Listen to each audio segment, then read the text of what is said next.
G'day, here's a small parcel of Boulder Opal from central Queensland, rules millimetres, material's been wetted.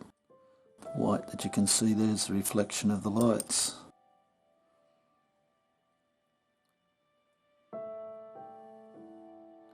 Little stone over here, just to be cut down, back cut off. Nice blues. Just needs to be cut down to show more of the colour and less of the surrounding material.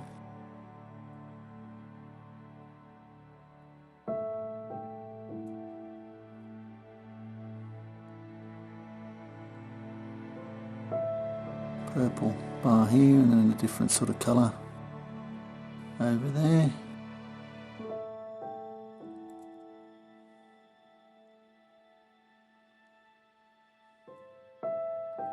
Red fire in this piece.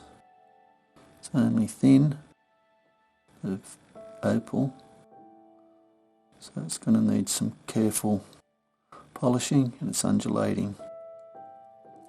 This is an easier piece.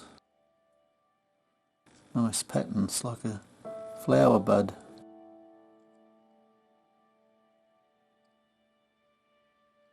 A little bit here with a little bit of green on the end of it. Anyway, I hope you've enjoyed. Cheers.